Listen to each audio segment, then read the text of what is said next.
one's the best crypto asset? Bitcoin's the best crypto asset. Which one's the best? Which one's the best? Which one's the best? Which one's the best? Which one's the best? Which one's the best? Which one's the best? Which one's the best? Which one's the best? Which one's the best? Which one's the best? What's the second best?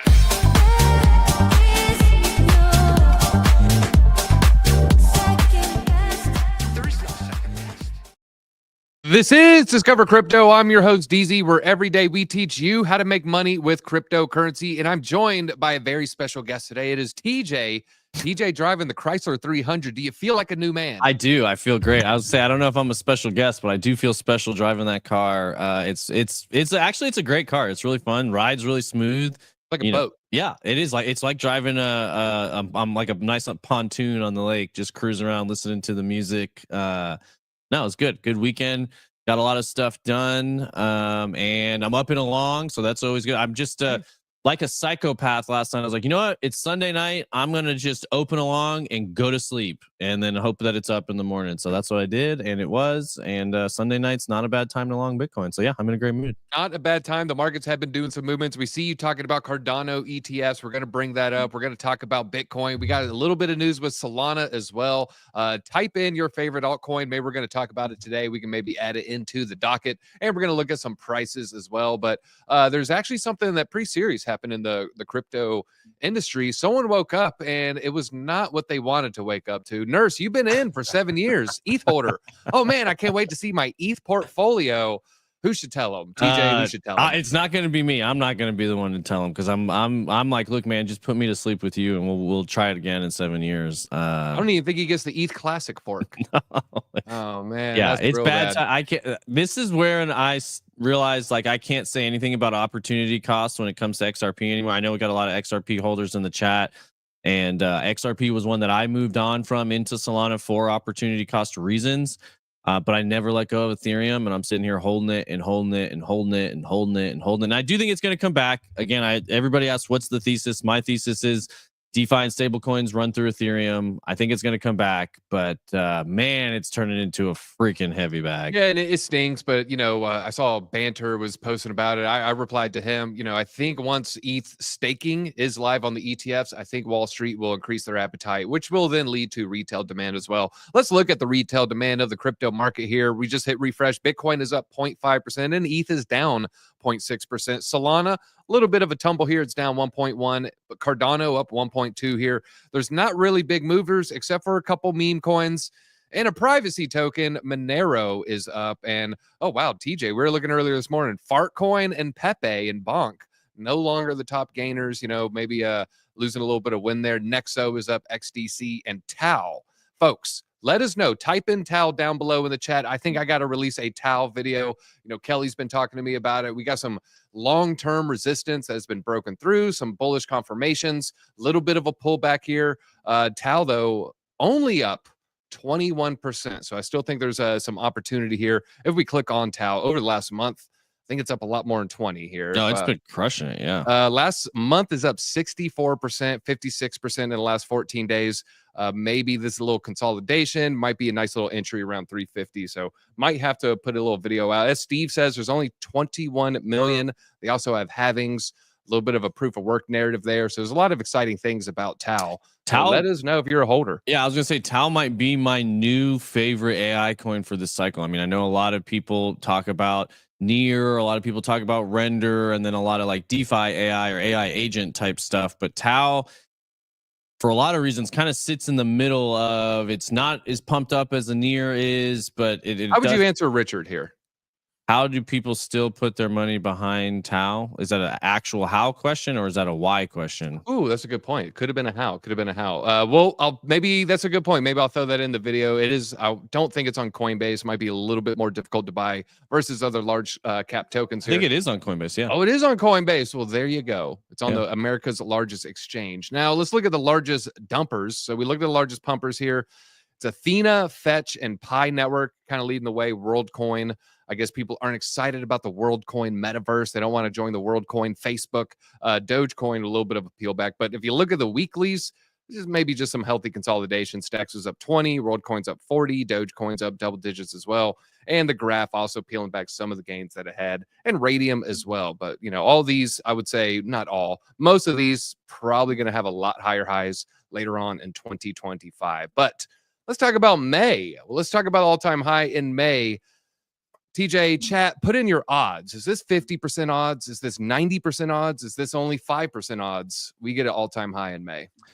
Oh, let's see.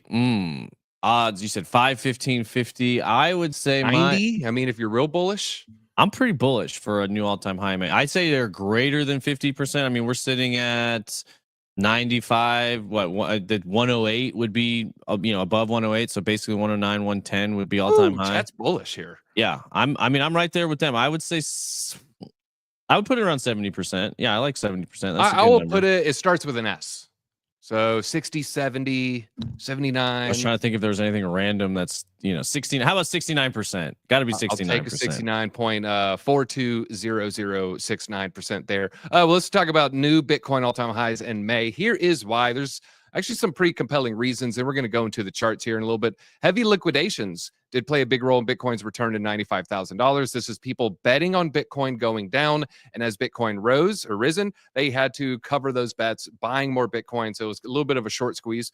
Also, weakened correlation with stocks highlights its growing independence, and bullish investor positioning contrasts with retail because supporting 100K. So then institutions therein, retail may be a little bit on the sidelines. Some of the confidence and strength can be attributed to the S&P 7% gain. However, despite the optimism, Trump reportedly said negotiations would depend on China making concessions, causing traders to question the sustainability of recent gains. I am ready for this China tariff talk to stop dumping the markets, because it seems like it dumps more than it pumps. We get good news, it's up like 4%. We get bad news, it's like down 8%, 10%. So we're not seeing quite enough parity there. Do we think we could put the China talks behind us this month, TJ? That's a good question. That might be a little optimistic to have it put to bed this month, because well, I mean, only 3 days. I guess in May. We're talking about May here. I think it does. This is an interesting question, because my answer is kind of an outlier. I don't necessarily think it's going to end super favorably with China. I think there's a chance now, and you and I talked about this a little bit this morning, that it may end with a China alternative, where India, they're very close to a deal with India. I know Besant has said that, and that could put a huge amount of pressure on China. So there's kind of two scenarios that plays out. We get a deal done with India and really are able to take a much stronger stance in that we don't need you anymore, China, and they'll either respond to that and come to a more favorable deal, or dig their heels in more. And if they dig their heels in more, Besant has already said, it might be a couple of years before we get something done with China. So if they dig in more, I think it could take longer. And what we see is India rising as that secondary superpower, and China falling off if they get cut off completely from the global trade. So that could take a while. But I think we're going to see favorable conditions in our market very soon, because we're going to start to domino in a lot of those other deals. And if they start with the biggest, most important ones, hey, they get India done. They've already done something with Vietnam. If they get, they're already having very favorable things with Japan. And then it's like you land Germany or one or two other ones. And then all of a sudden it's like China's out there on an island, and they almost have to play ball with everybody else. So that's kind of the way I see it going over the next couple of months. But either way, I think we're going to see, I still don't think we'll see a rate cut in May necessarily, but June we get rate cuts, and that will help. And then one or two of these other major deals, and then we see things going up. I did want to answer somebody on X, which, by the way, shout out, obviously we're on YouTube like we are every day, but we're also on X and Rumble. So shout out to everybody on Rumble. But I saw A-Rob here asking if I'm still bullish on Athena. I am. It's one of those that's more of a longer term play for me this whole cycle. I think what they're doing with stable coins, they're way ahead when it comes to a lot of these stable coin wars, and I think they're going to continue to do that. So I'm very interested in things that support stable coins and DeFi, which is again why I'm not backing off on Ethereum. I think all DeFi and stable coins go through Ethereum. I'm big on Curve. I hope you looked into Curves. Yeah, there you go. You mentioned it. Yeah. If I had to choose between Athena or Curve, I'll choose Curve. But you're Curve and Athena there. I'm curving Athena just a little bit, just because I like Curve has some pretty interesting technology, and they're pretty serious backbone with the way that their what is it, their LLM, I forget, not like large language model, but their automated market maker and a lot of the Oh, different yeah, the stuff that they AMM. use. So anyway, I really like Curve, but we're getting into the nerdy stuff now. So All right, well, let's get back into some more earnings stuff, or when it comes to, is Bitcoin linked to the stock market? Is it linked to gold? Well, companies are now reporting first quarter earnings. This is an important caveat from before the escalation of the trade war. So the factors driving the stock market and Bitcoin are different. Now, I would maybe push back a little bit on this to suggest that the Wall Street is not forward thinking, that Wall Street earnings, how they digest these earnings have nothing to do with tariffs. I would say that's just not at all accurate. I mean, if you think JP Morgan, BlackRock isn't factoring these in, when you see earnings reports, they don't really move off of earnings, hey, here's what we did 3 months. They also issue forward guidance. And I would say the forward guidance is, probably largely moving the stock market here. But in fact, Bitcoin's price is no longer closely correlated with the S&P 500. Currently, the correlation is only 29%, well below the 60% we saw not that long ago, just last month. So we're seeing a little bit less of a correlation there. Now, did you see Nick Carter's post?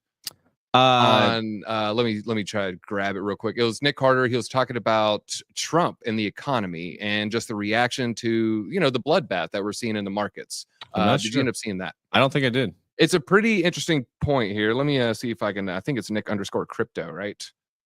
Nick. NIC, I know that. Yeah. Nick_Carter. _Carter there. He had a little post there. Look at him. What are you putting up there? So let me see. They're talking about this on the All In podcast. Went a little viral. I think it was over 500,000 impressions there. Starting to think, basically his point was we're seeing the dump. And so if it pumps, since we attributed the dump to Trump, do we attribute the pump to Trump? Okay. Probably so if it's not. his fault it went down, are we going to credit him when it goes up? No, they usually don't. Man, he posts a lot here. Maybe it might have been a reply. I think stock's up. Yeah, so we'll see. Maybe I'll try to find that a little bit later. But it is an interesting point. Now, so we talked about stock market no longer correlated. What about gold? Well, gold inability to maintain the momentum after reaching all-time high. Also seen a significant for Bitcoin status as an independent asset class. Some traders had questioned the digital gold narrative, but the longer Bitcoin remains above 90K, the more confidence investors have, potentially paving the way for future gains. I would say I'm a firm believer in the digital gold moniker. Mm-hmm. I would say 100% applies. Would you agree? Yeah, absolutely. Yeah, I don't think there's really any question of that. And anybody who even the most skeptical investors like the Larry Finks have come around to that over the years. But yeah, we've been calling it digital gold as long as I've been here. Yeah, for sure. All right, well, let's before we jump into the charts, one more thing. The Golden Cross. The Golden Cross is here. History says it is pretty bullish. Who's this? Merlin the trader there talking about the Golden Cross. Well, let's pull it up. So we got some price action here. When you remove the charts, okay. So what kind of happens here? So let's look at Bitcoin's price. So last death cross only lasted a short amount of time. If you don't know what death cross is, you can measure it different ways, but we're looking at the 50-day and the 200-day moving average. Sometimes you'll see 42, sometimes you'll see 100. You see different things, 52 to go weeks in a year. But the 50 moving average is kind of the average of the last 50 days, fell below, and they call this a death cross. The death cross was very short-lived and then gave us a golden cross. The golden cross, if you jump in at the golden cross, you kind of miss a lot of the gains. And if you jump in at the death cross, it's actually sometimes a perfect time to buy Bitcoin. And so you see right here, the death cross was the lowest price, might stay the lowest price. You look right here, death cross goes straight down, maybe a day before, maybe 2 days before, but was the lowest price. Let's back test it one more time. You go buy on the death cross, literally the lowest day you could buy. I mean, maybe off by 1 day. And if you buy the golden cross, you've missed the gains. And so I would not wait for a golden cross when it comes to scaling in your Bitcoin purchases. I feel good scaling in right now if you don't have enough Bitcoin exposure. TJ, does that make me too bullish? No, that does not make. There's nothing you can say that I would say you're too bullish, DZ. I mean, $1 million tomorrow. Well, tomorrow maybe, but no, $1 million is coming. Like I'm every time I look at this stuff, every time I do more research, every time I look at the chart, every time I see who's getting involved, we got a story later. I don't know if we're going to get into about Coinbase institutional account doing yield on Bitcoin. Like it's just exceptionally bullish. I am in this mindset now, and I'm seeing things like, just I don't know if I'm ever going to want to sell Bitcoin. And I saw somebody say, like, don't sell your Bitcoin. It's going to be exponentially hard to get it back.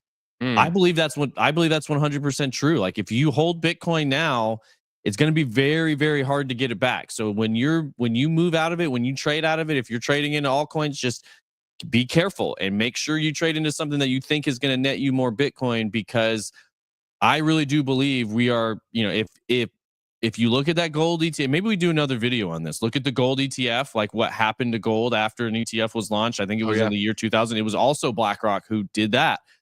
And it took about a year or two. And then within about 2 years, it went on the craziest 8 to 10 year bull run that's still going. And gold has basically been more or less on the long time horizon up only ever since then. I think we could potentially see that with Bitcoin. What do you got? Mango with the hot take. The bear market's going to pull it back down to 30K. Good luck. Okay. I like that. Good luck. I personally would not be waiting to accumulate even at 39. I would not be waiting to accumulate. In fact, I was pretty open. I was accumulating not super heavy. I deployed, I can't remember, 30 or 40% of my capital in the 70s. And so, waiting for the 30s might not go as well as you want. Well, let's talk about Bitcoin's bullishness. This is from Rec Capital. 2 weeks ago, Bitcoin faced a triple resistance. The bears were out in full force. Everyone's saying, we're going back down into the 60s. We had weekly downtrend. We had weekly horizontal resistance, and we have the 21-week EMA resistance, 21 times 7. That's going to be 84-day EMA resistance. Bitcoin broke them all last week. Bitcoin broke the triple resistance there. And so you could bet against it. I'm just not going to be betting against it when it's smashing through resistance. And not only that, it did it very quickly here. I am kind of predicting, won't take much for this death cross to turn into the golden cross there. If we look here, looks like it lasted 80 days. I am not thinking this one's going to last 80 days. I'm thinking this one's a little bit closer to maybe closing up around here. That looks around May 15th. Looks like we jumped in around April 7th. So that's only going to be about 45 days. So I'm guessing this will be about 50 days or less. And so I would be positioning now. We might get a little bit of a return back to the mean here, but long term, very, very bullish here. Yeah, I'm just curious. I mean, I'm just doing some quick math. Oh, I'm going to talk about a $9 million Bitcoin in a little bit. Yeah, he was saying Bitcoin will retrace 85%, which I know it's actually getting smaller and smaller, but it does typically retrace in bear markets. I'm not saying it will never retrace again. I'm just, if it goes to 220, if it goes to 210, yeah, what did it do? 70? It didn't hit 80 last time. Yeah, I think it hit 75, 78, something like that. Yeah. I'm just curious if we're seeing it shrinks a smaller amount every time for those who aren't aware. So let's just say, let's give him, what is 210? So it felt like 85, then it felt like 70. This one I think is in the 90s, if I'm not mistaken. Okay, now this one's 87. So it went from 87 to 85. It's so crazy looking at this log chart. Somehow Bitcoin is scaled. Now this one I believe is pretty horrendous. That's 93%. So the drawdowns shrink and they shrink and they shrink and they shrink. And the last drawdown was 77%. And so once again, it's okay to have that take that you think is going to withdraw 85%. I just personally, it's not what the data is telling me. The data is telling me it is a smaller contraction every single time, suggesting if the math holds up 71%, 72%, I think the degens would like to buy up the 69% dip. Yeah, see, he's just got a much more bearish. He's saying we're only going to make it to 130 and then draw down. I'm saying I think we go over 200 and then draw back. It could draw back. I think to stay in. That's what's so funny is people like to cherry pick their data in the 4-year cycle. So if you're using the 4-year cycle math to come up with your 85% number, which we just showed is a little bit off, but you got to use it to calculate your top number too. So you can't say, oh, we're going to have a drastically diminished pump, but we're going to have the same dump. Like that's not how it's worked throughout history. So if you're using the 4-year cycle math, we should get up around 200, 210. And then if you have, say, a 70 to 75% drawdown from there, that should bring you back down near all-time high, basically around its mid 60K Bitcoin, call it 69K. Well, that's absolutely not true.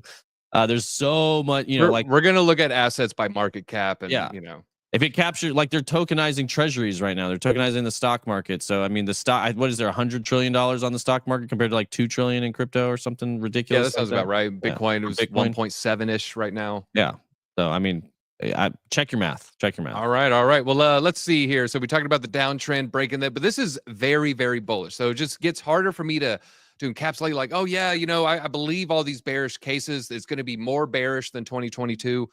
Well, this is telling me otherwise. Coinbase to launch a yield-bearing Bitcoin fund for institutions. Is the Bitcoin Yield Fund. They're launching it May 1st. Is going to offer 4 to 8% returns for institutional investors seeking passive income on Bitcoin holdings. So the fund, backed by multiple investors, including a digital asset manager based in Abu Dhabi, and is regulated by the FSRA here. Now, looking at this, the yield will be generated through a cash and carry strategy, through the difference between spot Bitcoin prices and derivatives. This is a large way in how Sam Bankman-Fried made his fortune. Was it 7 years ago? Is it like 2017, 2018 arbitrage trade? I think he did. Yeah. So a little bit of an arbitrage where you see a difference in spot Bitcoin prices and derivatives. So over at this exchange, trading at 94,800, but over here they're selling it for 94,900. And so they will basically do this cash and carry strategy here.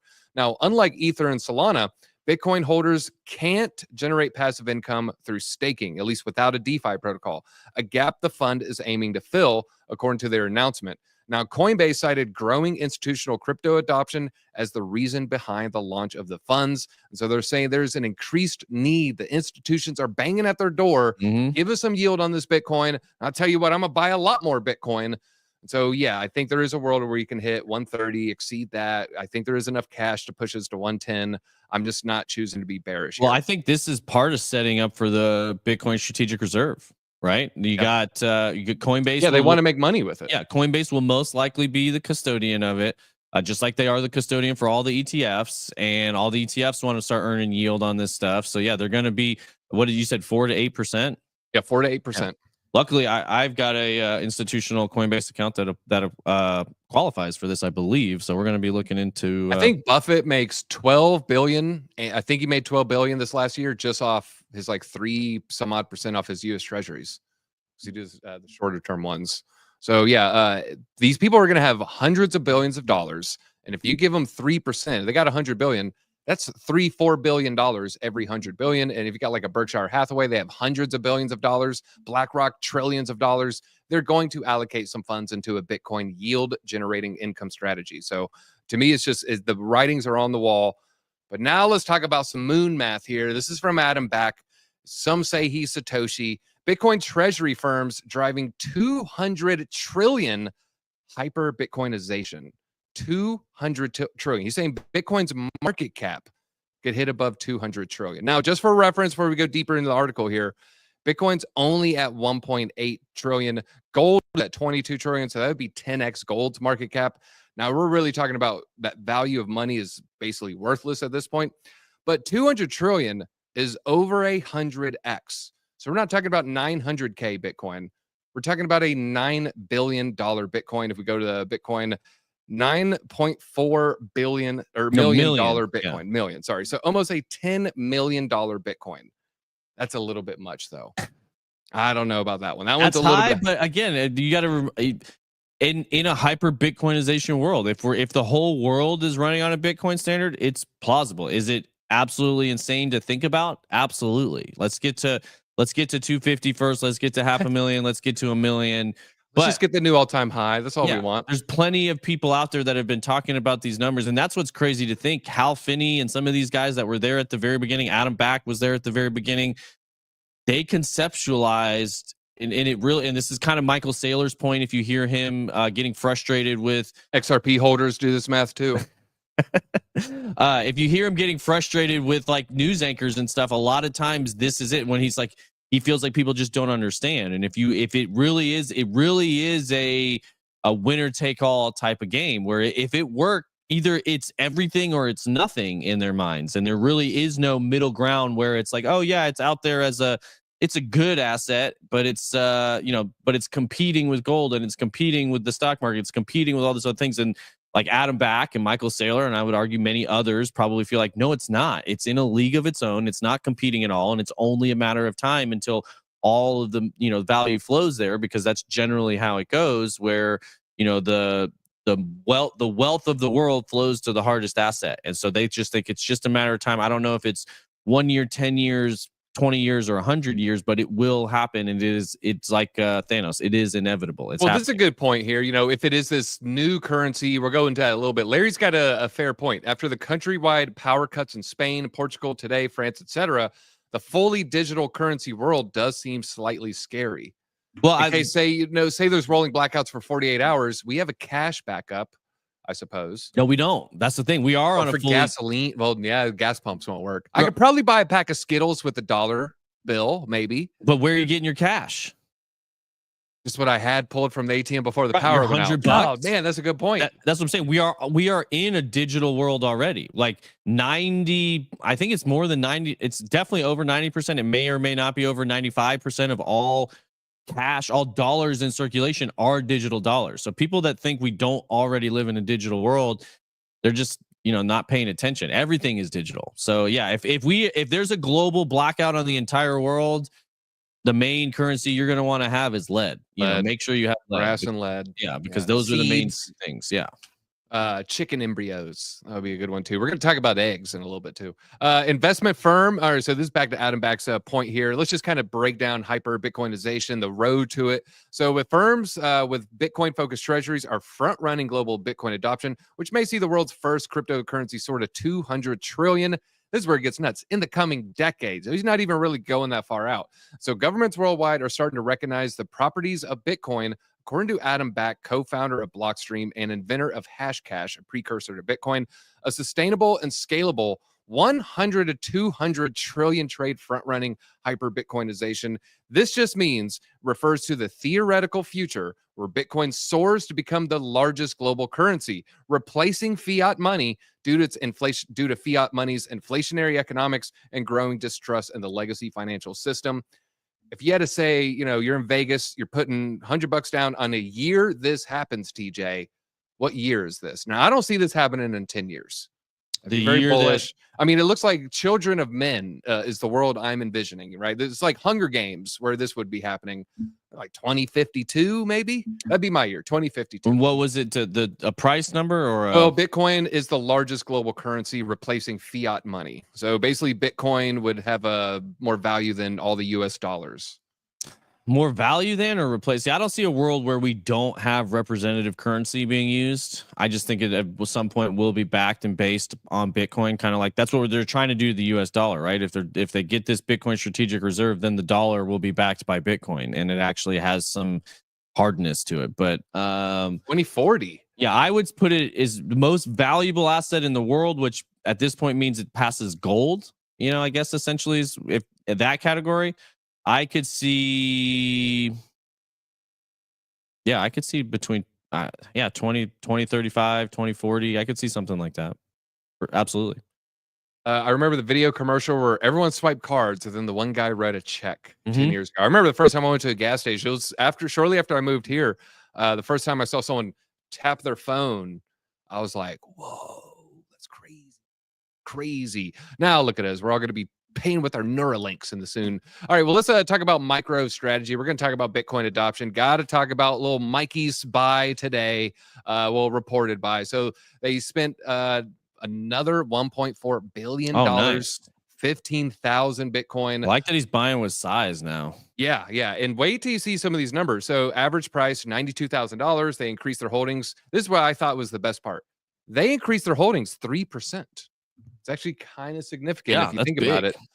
So they've now 535,000 Bitcoin worth more than 50 billion. So as of April 27th, we have 553,555 acquired for $37 billion, and they still have less than 69K per Bitcoin, coming in at 68,459. That's great. Well, and now they've got some competition. And let me ask you about, now we've got some interesting game theory here where he's got such a huge advantage.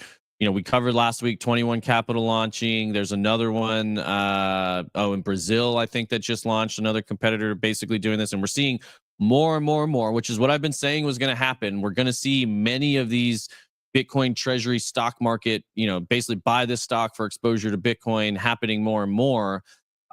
He's got an incredible advantage, and he's got he almost has 3%. Like he's above 2%. He's above 2.5% now. And really, anybody else doing this is just going to push his numbers up, basically, because nobody's going to have a better, most likely, entries and that sort of stuff than they have. So do you see this all as being like a kind of network effect, a feedback loop that just keeps? Yeah, there's no way Jack Mallers is happy being number 2 when it comes to Bitcoin accumulation. They're coming out ranked, what, 4? 3 or 4, I think. 3 or 4. There's no way he's going to be happy with 3rd place, 4th place. He's not going to be happy with 2nd place. I think it's going to be Jack Mallers' mission to exceed MicroStrategy's holdings. MicroStrategy knocking on the door of 3%. And so just doing quick math here, 630,000 Bitcoin would be 3%. They have 550K plus. So they're almost at 3%. And so let's just say by the time, they can catch up to MicroStrategy, was it 21? I keep thinking of 21 Savage. Was it 21 Block, 21 Capital. 21 Capital. So as 21 Capital gets closer to MicroStrategy will probably hit 3%. Maybe they're hitting 4%. Maybe they're actually trying to get like 5% of all the Bitcoin by the time 21 Capital catches up. So that means they got to get 5%. So then now you got 2 companies trying to get 10% of all the Bitcoin. We don't even have all the Bitcoin mined yet. We're only at 19 out of 21 million. There's millions of Bitcoin lost forever. So there's not even the 19 million. It's maybe only 15 million. So things are going to get really hairy very quickly. And people in the chat talking about, exchanges are running out. There's about to be a supply shock.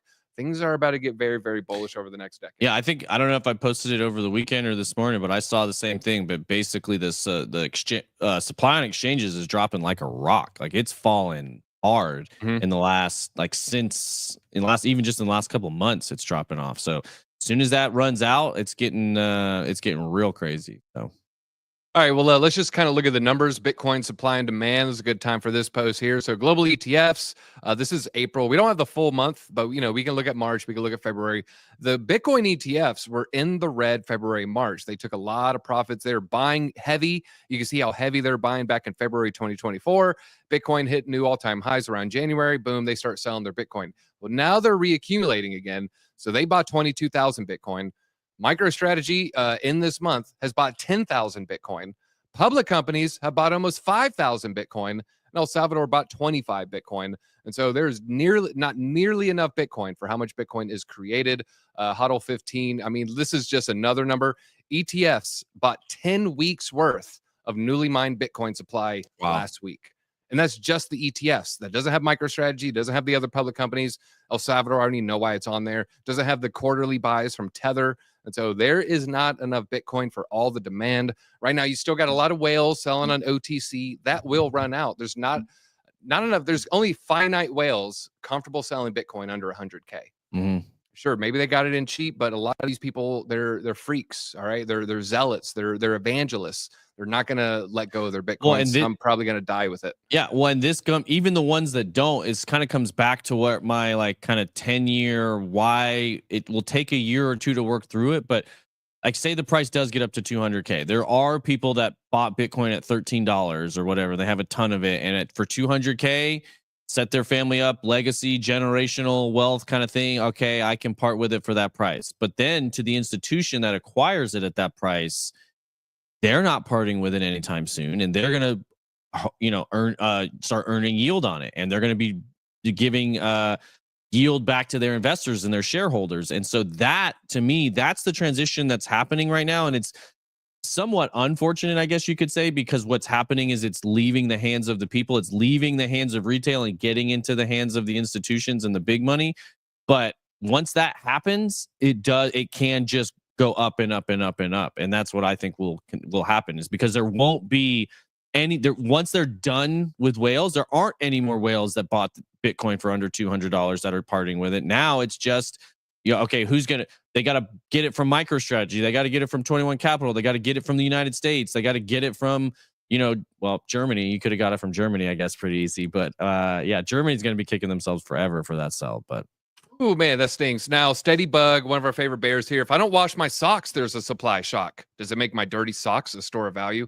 Let me say this. It's all about supply and demand. If I broke into your house, I stole every single sock you had, but then all of a sudden you got a hot date at a trampoline bounce house, Well, guess what? You're probably going to pay 10x for that stock than you would have paid an hour ago. Or, say you had to run a marathon. So it's all about supply and demand. Right now, there is demand because governments are printing their money into oblivion. That creates a demand. If you got $100 billion, 12 months later, your $100 billion is now worth $95 billion. It's not a good proposition for a lot of these companies. No, and that was a pretty terrible example. It actually tells me a lot about SteadyBug. Like, wash your socks, dude. Like, he has clean. It was a hypothetical. But if that's where your head goes for a hypothetical, that's a horrible example, in my opinion. Are they? Can you break them in half, kind of like a board? Man. Hopefully not. All right. Have you heard about the hack, TJ? I did. Monero, the Bitcoin hack. Oh man! So Monero pumped 50%. And it likely pumped because of a $330 million Bitcoin theft. This is at least according to Zach XBT. I would say he brings receipts. So I would say, probably pretty accurate here. And so on-chain sleuth, he flagged a suspicious transfer involving 3,500 Bitcoin worth $330 million. That's insane. It may indicate a major theft. Following the transfer, the stash was quickly laundered over 6 instant exchanges and swapped into Monero. The large-scale conversion led to a 50% spike in XMR's price. That's Monero's price there. When asked if it was North Korea, Zach XBT dismissed the theory, stating highly probable that it is not North Korea, suggesting independent hackers were responsible. Monero accepted at, now this is interesting about Monero. Monero is now accepted at grocery stores in Switzerland. The suspected operation comes as Monero is gaining wider retail acceptance. 2 Spar supermarket locations in Switzerland recently began accepting Monero for payments. And then that leads us, we found them. We found them, y'all. We found them. I found them. I'm pretty sure this is them. Yeah, they're buying eggs. That's what I would do. That's what I made that AI photo, right? Just for that little punchline. So give me a little thumbs up if it was worth the effort. Or parlaying those gains into running a farm, I guess. I mean, you hatch some of them, you got a yield farm strategy. Yeah. It's a yield-bearing store of value there. But yeah, that's a huge pump for Monero. Let's go to the Monero page here. Yeah, and then after we'll look at 24 hours. Yeah, once you do that, people are talking about Bitcoin price. Let's look at the markets. We haven't really done too much short-term price analysis. I'm sitting here watching my long. Woo! Yeah, that's a spike. That's a spike. What is Bitcoin doing? Let's go to the 5-minute chart here. We're looking at the death cross.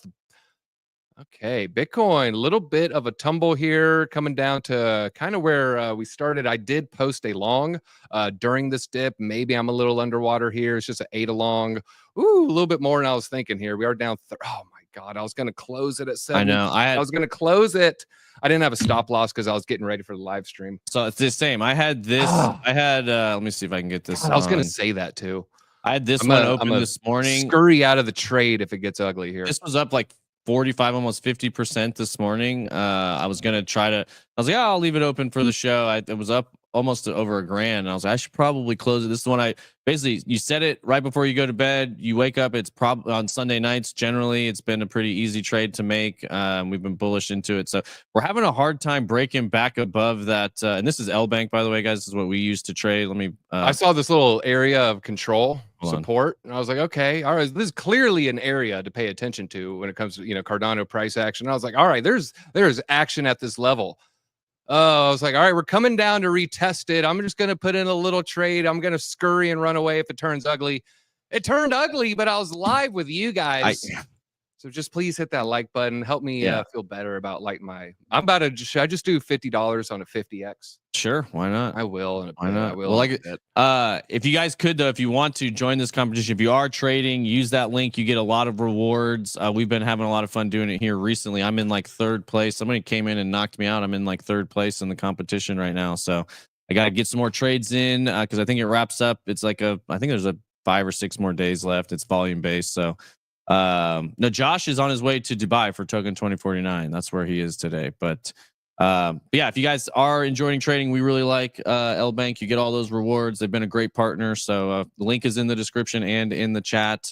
And hopefully we can break that it's that 95.7. I feel like if we can get over 95,700, it can go straight up, but it keeps getting right up to it and then coming back down. So yeah, right now I was looking at Cardano. It's also at another important point. I should have just had it like at these wicks here. If it loses this level, it's probably going to come in a little bit lower than here. That's when I would actually enter a trade with size. That's a pretty important level there. If we go to the 1 hour, How's that dip look on a larger time frame? Looks like we have a little bit of a trend line. So maybe a smaller entry around this level, and then a little bit heavier entry below this. And then after that, that's when I would like, ooh, I'd really start looking at some fundamentals like on the daily and the 4 hour. So I'll monitor that trade as we go along here. We do have some Cardano news we're going to be sharing in a little bit here. There's the ETFs, there's the eggs. Damn those criminals. This month, A16Z invested another $55 million in Zero. Feeling pretty good about that. I did swap some alts into Zero. Nice. Just see if I'm up or down. Sure. All right, let's see. I'll tell you guys my last entry. Last entry on Zero. We were talking about this a little bit heavier on the member stream there. I got in April 18th at 247. April 18th. Ooh, is that 282? All right, so Zero. Pretty good. Yeah, we got in April 18th. It's pretty public about this purchase. Actually, don't mind buying a green wick if there's very, very bullish news. So we got in right after this green wick. It didn't seem like the best strategy, but I feel pretty good about my Zero purchase right now. So congrats if you jumped in with us on that one. You're up a little bit. Did you ever add more Zero, or you still just have? No, I've just got a small bag, but it is always reassuring when you see big crypto houses adding adding to something like that. Again, Coinbase Ventures getting into Aerodrome was kind of our signal on Aero. Seeing AI16Z moving into LayerZero or adding to their LayerZero is usually really good, because a lot of these guys, you have to remember, have a lot of these tokens, or they get allocated a lot through doing the seed investments. And so when they're adding to that position, that's a pretty bullish sign. Now, LayerZero is another one that's pretty, from a technology infrastructure level, pretty pivotal in a lot of these different stable coins being interoperable. So yeah, interesting to see that play, and gives me more confidence in LayerZero. Yeah, someone's asking about SWE. Well, I got some news for you when it comes to SWE. You might not want to scale out at this point. Now, this is the crypto watch list for the week ahead. I'm going to jump to SWE here. $266 million worth of SWE is going to be unlocked in like 3 days. January, February, March, April. 2 days, 3 days. We have done the math. When you look at the unlocks, especially with higher net value investors, they don't typically dump on that day. They actually kind of run up leading into and then run up past. Typically, a good time to get in is 2 to 3 weeks before an unlock. And TJ, when was the perfect time to get into SWE? Like a week or two ago. Yeah, right when you made that video. So, it was probably like 6 days ago. So I think that might have been the bottom. Now, this isn't every time, and I'm not saying this is just a golden rule that never fails in crypto. It always dumps 2 months before the unlock and actually pumps after.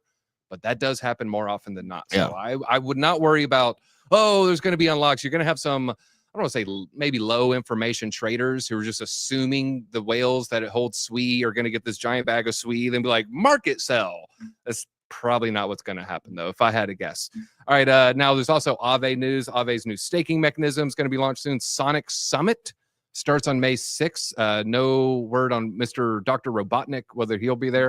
Its team might make some major announcements during it. I'll say during Solana's summit, typically that does lead to a pump because they have major news. So we're kind of guessing, will Sonic have major news? I don't think we have any kind of front run indication. You could look at price action. If there's like little spikes, that's probably people pumping front run of the news there. Do you think Sonic's going to pull off any kind of major partnership here? I'm not sure if there are going to be any major partnerships. I'm sure they'll have some announcements, some technology, that sort of stuff coming out. But it's more just DeFi. I mean, to me, that's more of a numbers. The money flows where it goes, and unless they're, bringing out something like an algorithmic stable coin or something. But all right, so your answer for this one, $6. He asked Cardano to 7 or 5, and you pick 6. So you pick right in the middle. I am a $5 to $8. It's really, really hard to gauge Cardano. If you look at last cycle's price action, you can kind of look at the charts and tell like that thing will shoot up 100% in a month, and then all of a sudden it'll shoot up another 100%. And you're like, oh, I didn't expect that. So, $5 is kind of my conservative take. I would say $8 is a little bit more my bullish take. $10 is a little too much. I like the 5.89, 5.89 even for Cardano. We'll give it the same number as XRP. So That'd be great for me. I'll take it. 694, 0.2, something like that. Now, other announcements, we got WorldCoin. This is a rumor. We don't know if it's true, but the rumor to announce their social platform will be using the World token. They're supposed to be announcing this in 2 days. SWE, we talked about that. Cato Connect will undergo a major basically upgrade here. This will increase the utility, amongst other things. And so keep an eye out on some of these projects, folks, and major news. Kobe from X asking if we can look into Tau a bit more. Yes, if you sub to the channel, hit, because I think we're going to be working on that video today. So yeah. So what time is it now? Like 8 hours from now, we got a Tau video. So turn on those notifications. Check back in about 7-8 hours. Let's look at Solana here. Solana appears to be forming a textbook cup and handle pattern.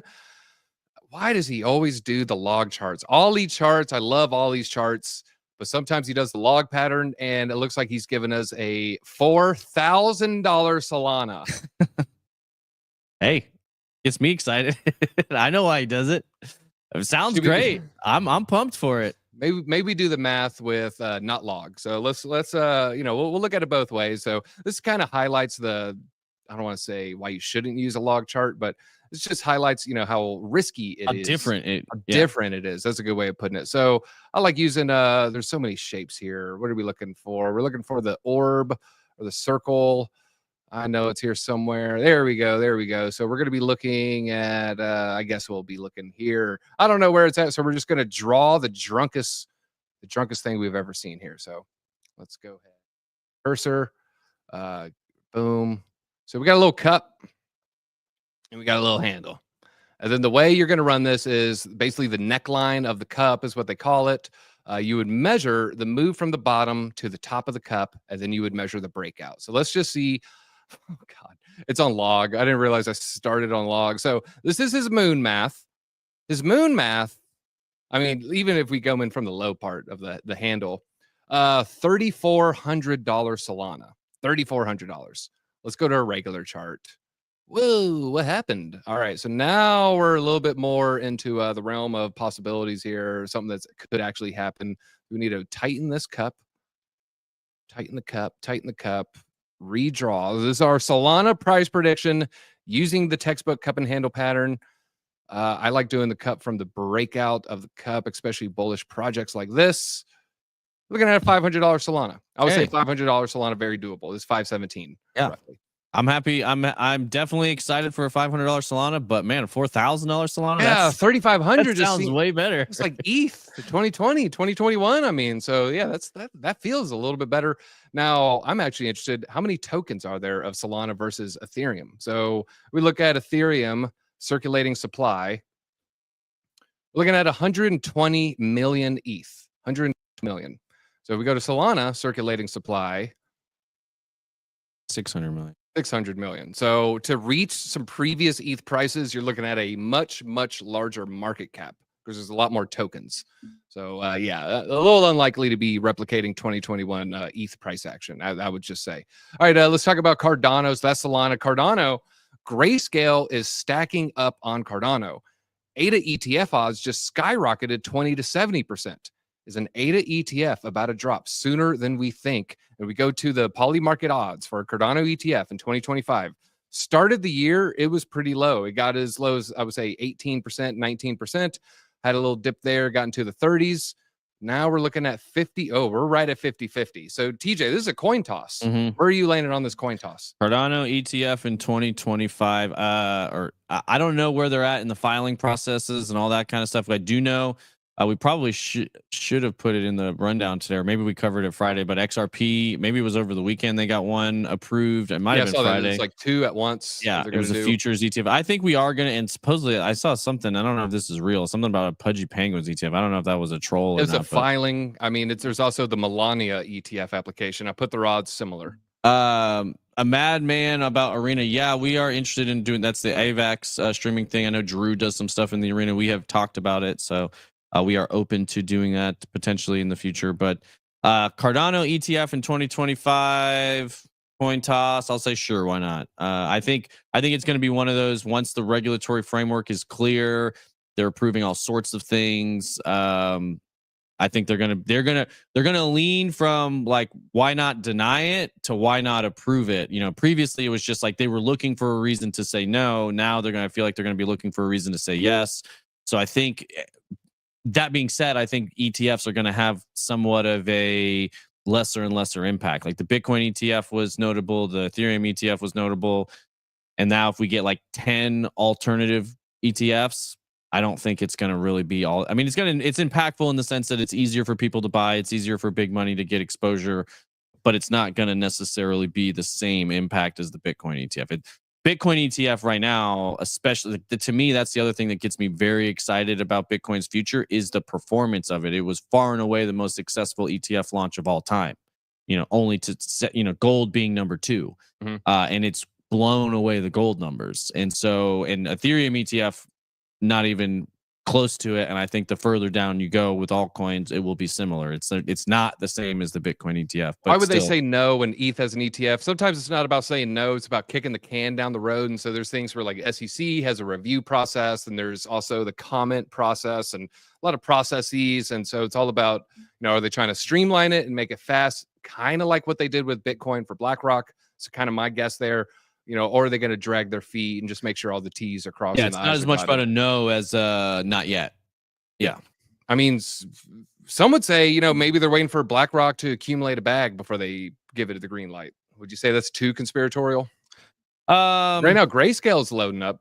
Yeah, I would say I don't see BlackRock going that direction, so I don't even see. Yeah, I don't see. Yeah, they would probably. Yeah, I would agree. Yeah, they'll probably stick with, you know, maybe just ETH and Bitcoin. All right, well, let's talk about Kraken real quick. Now, I kind of cover this in a short, so make sure you watch on our shorts here.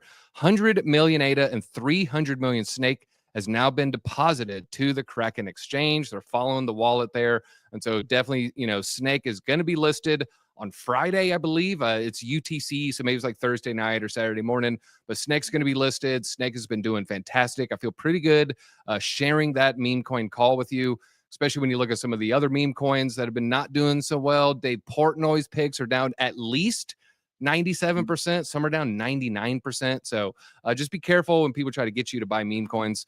Some say Cardano's a meme coin, but a World Mobile CEO says nobody's better to drive Cardano than Hoskinson. It's crazy not to back him. So there's a little bit of controversy here.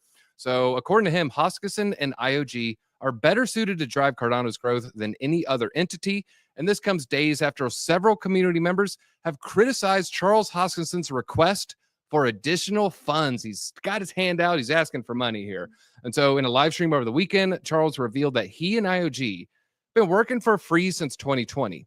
They said the original contract that started with the Genesis block expired all the way back in 2020. However, he noted he's been working alongside IOG to keep development rolling since 2020, even without receiving pay. He emphasized that the scaling requirement, as detailed in the original contract, is now complete. Nonetheless, he states that the development team is still working to advance other scaling solutions, particularly around Hydra and Leos. In his views, they might encounter significant setbacks if IOG does not get the money. Pay me the money. Show me my money. Should we show him the money? Now, he said the funds would be used for IOG's vision and to ensure the community gets its time and strategy.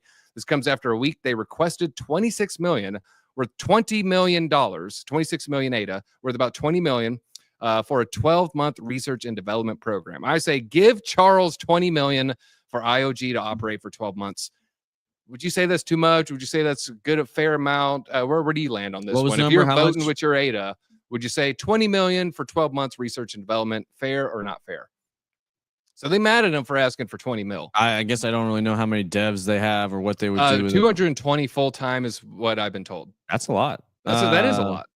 Yeah, I mean, for how big is it's one guy. He makes memes. Yeah. Now I think they got a strong team. So, and that's for a 12-month research and development program. Yeah, with 12. You said how many million? 26 million ADA. It's worth about 20 million. $20 million, and that's on a that is on a $24 billion market cap. That's not very, you know.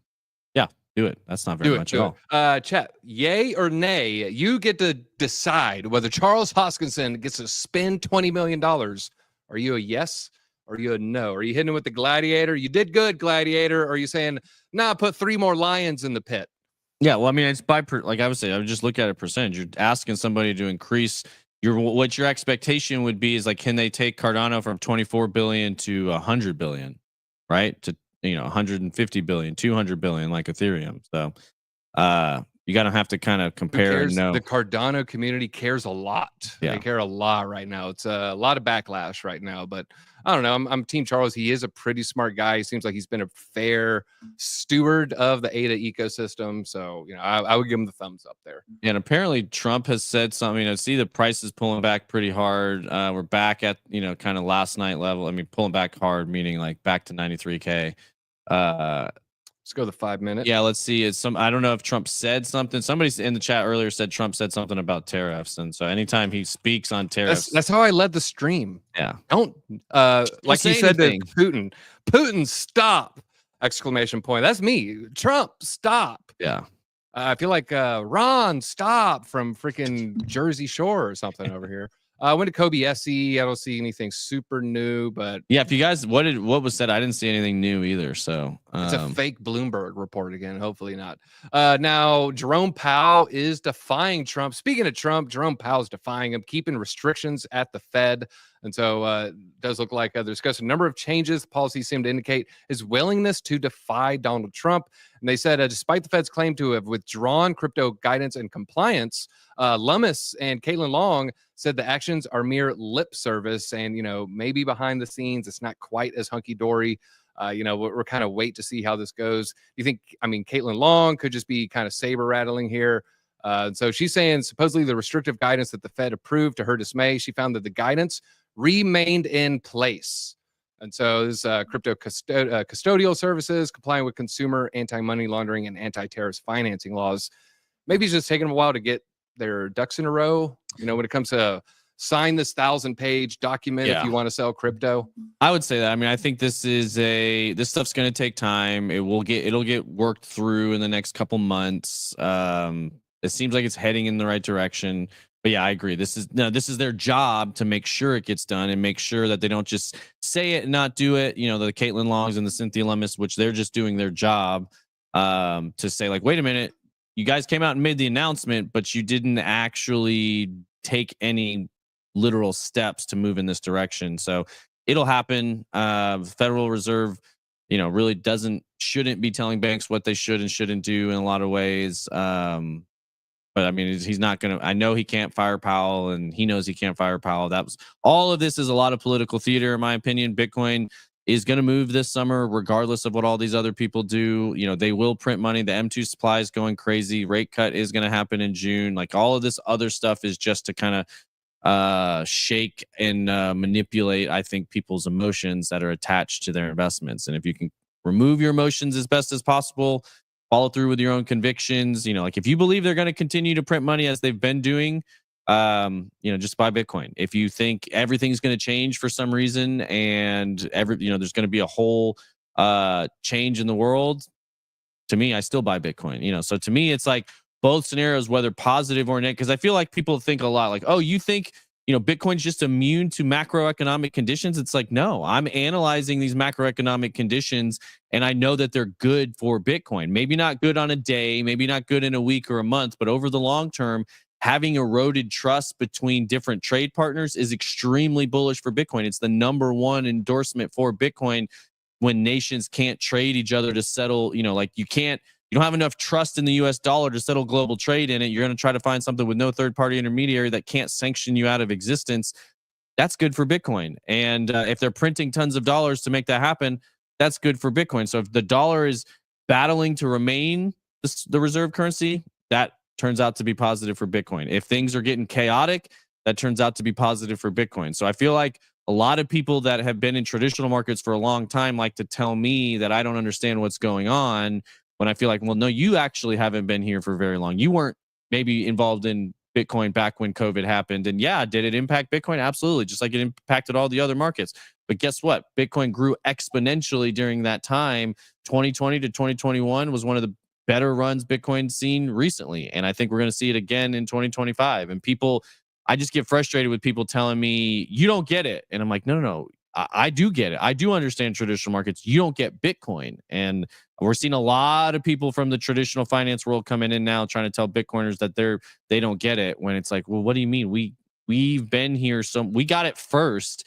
You guys are just getting caught up. Why don't you catch up and then come talk to us instead of just telling us we're idiots? Like, I mean, look how gold performed in March 2020. So the world's about to shut down. The governments are about to start printing money.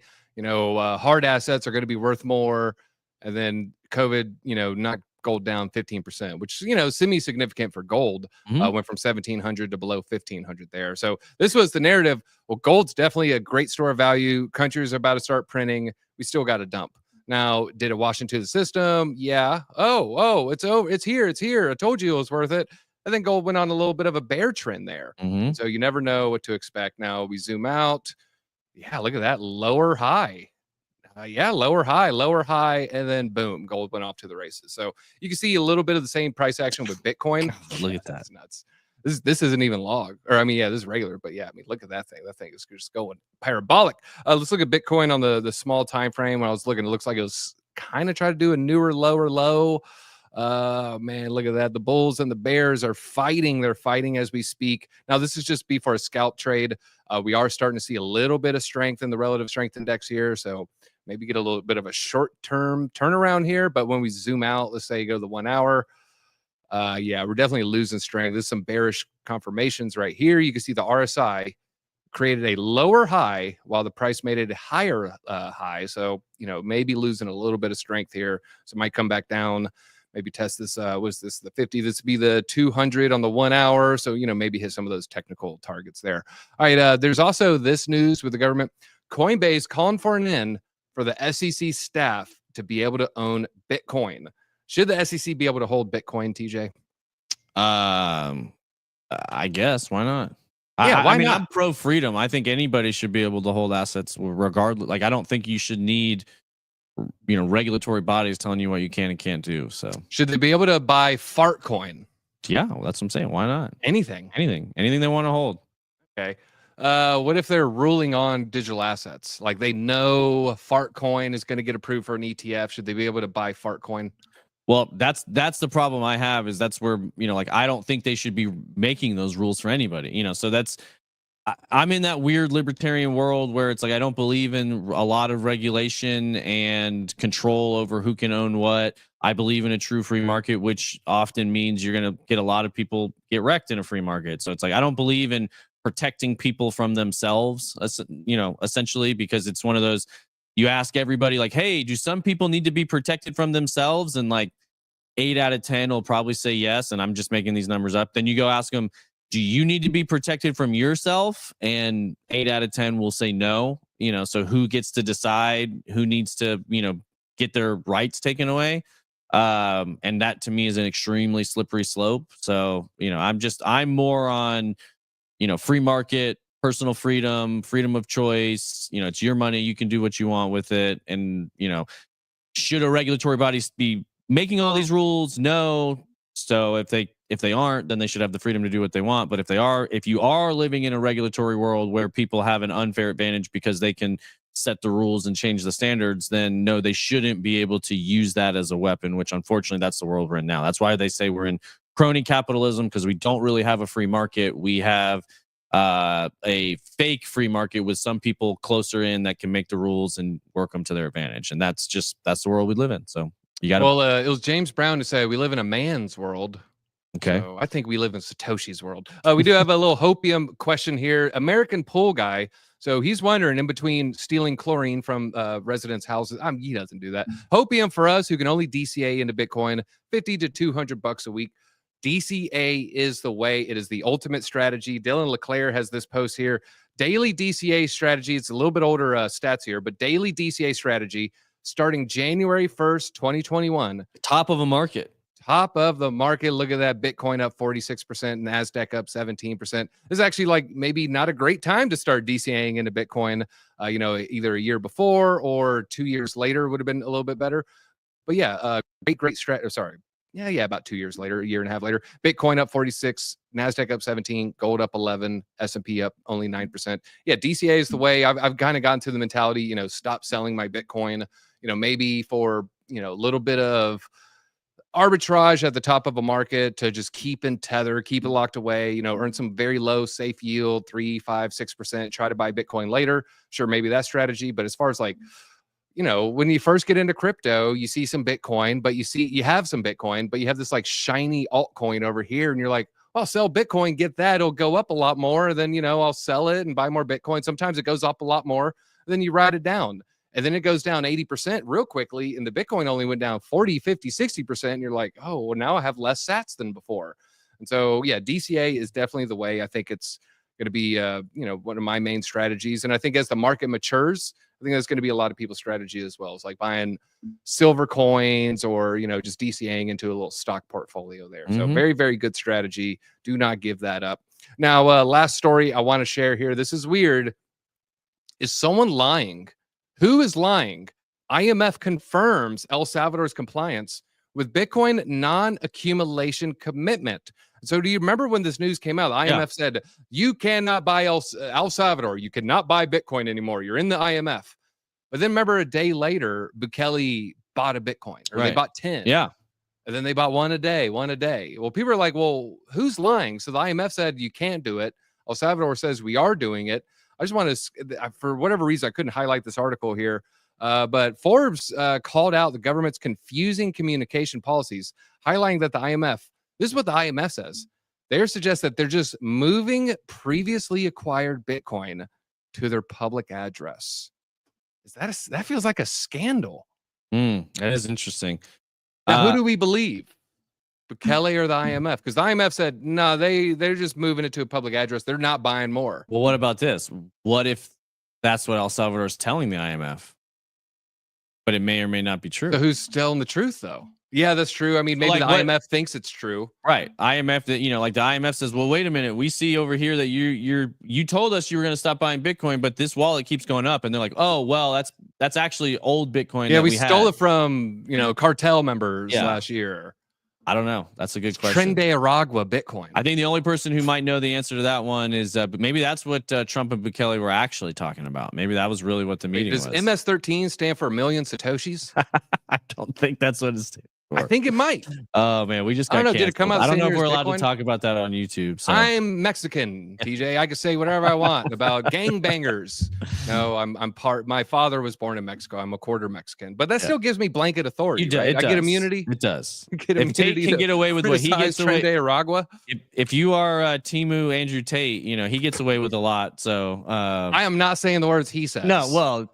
No, but you get the Mexican equivalent. So you have carte blanche. All right, who's ready for the S-bomb? You smash the like button if you don't want us to lose our jobs forever. We got a $5 super chat. We'll end on this note. I am sweating on that one. I'm not selling my Bitcoin at the top. No way to know how low the price will go with the next bear market. That's also a great strategy. And come quote unquote what people think the top, I'm probably going to be too chicken shit to sell my Bitcoin too. So I am not hating that strategy, but the altcoins, take those deep profits. It's always, I'll say this, it's always more fun to talk about selling your crypto than it is when it comes time to actually hit that sell button. Especially if you're not buying something like directly, like, all right, I'm buying a new car to replace the Nissan, or I'm buying a house. It's never fun to hold a ton of dollars, in my opinion. Like it just doesn't feel good. You know, altcoins, I'm willing to sell most of those, all of those, a lot of them, except for whatever reason, I never sold my Ethereum. But Bitcoin, I'm much more in that mode of like, especially the more I'm reading all this new stuff coming out, I'm in that like hold it forever.